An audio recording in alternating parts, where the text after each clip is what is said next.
My bags are packed, I'm ready to go. I'm standing here outside your door. I hate to wake you up to say... I started noticing signs of problems with my memory back in 2003. I wasn't even 50 years old. I was studying for my doctorate at McCormick Theological Seminary, and I couldn't remember the classes that I'd taken. I couldn't remember the books that I read, but there were notes in the margin.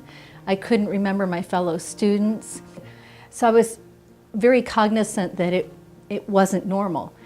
When I first started bringing this up with my doctor, that maybe it was stress related, that I was working so hard, juggling being a full-time pastor, full-time mom, a doctoral candidate, all these things. You know, they were trying, it wasn't that they weren't trying to figure it out, it just took a while because of my age. I was diagnosed in 2011 with amnestic mild cognitive impairment.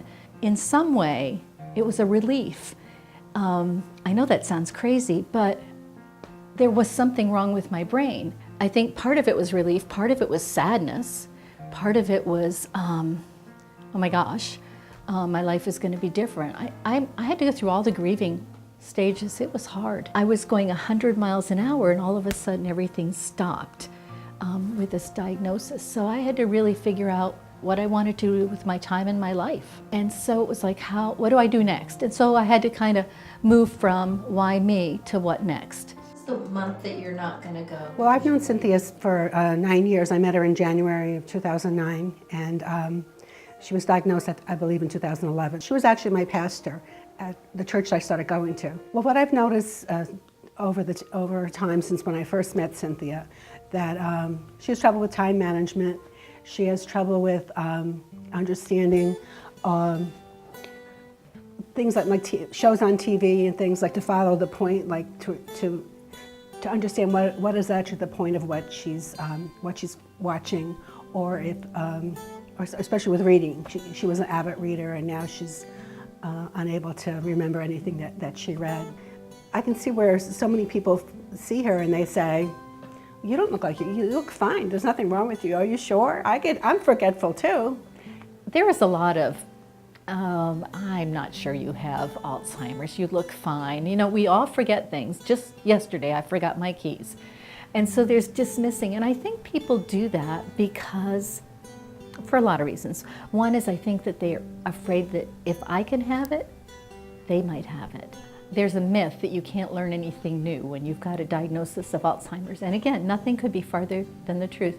I'm taking classes at Elmira College. I just finished 2 years of French, bonjour, bonjour, which I love. Right now I'm taking art history, and I don't do it to remember information, I do it to be engaged.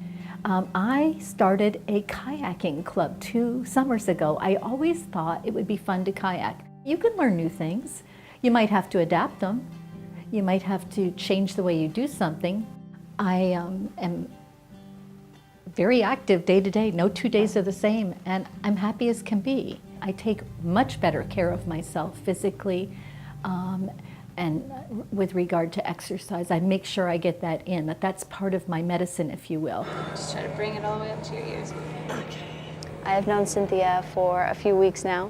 The first time that I met her was our first day of class, and that's when she introduced herself and gave her story. You can eventually go up with both. From day one, she told me what her symptoms were, and I thought, okay. And she told me every eight times of seeing someone, she might not remember me because it takes her about 8 times to remember a face. And so I thought, okay, when Thursday comes around, because our course is Tuesday, Thursday, I thought, okay, day 2, she might not remember me. So I was a little bit more on guard of, okay, I might need to look out for her and say, hey, Cynthia, it's Caitlin. But she came up to me, she said my name, and I thought, oh, okay, this is great.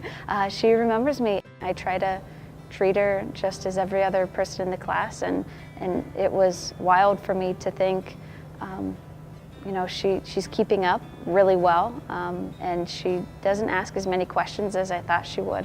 She lives independently. She knows she has to do everything because she doesn't have a backup. I make decisions from the crack of day till when I go to bed at night. You know, I get up, I decide what I'm going to wear, what I'm going to eat. I look at my calendar to see what's on the calendar. I make decisions about what activities I want to participate in or don't want to participate in. I try to think it through. And so I set up bags on my bench so that every day when I have an activity, I take what I need to do that activity. I set myself a goal. The end of this year, when I turn 65, I'll start to look for different housing. What I'd like to do is move into a community where they have graded levels of care.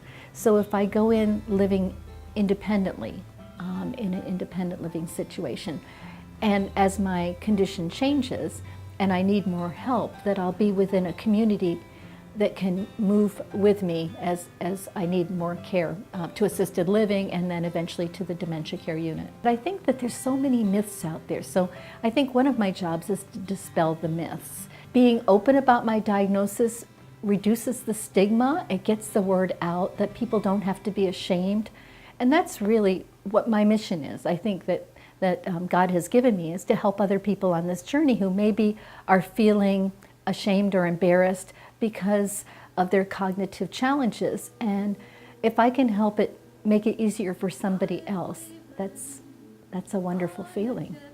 I have a wonderful life. I really do. People will say, well, how can you have a wonderful life with Alzheimer's? Because my life is full of friendships, it's full of challenges, every day is different. And I think it starts with that mindset of accepting a diagnosis, to say, it is what it is, and then to say, well, how can I make today a better day for myself and for somebody else? When I look ahead, I want to spend more time with my granddaughter, Kate. I just love taking her out in the stroller and talking to her.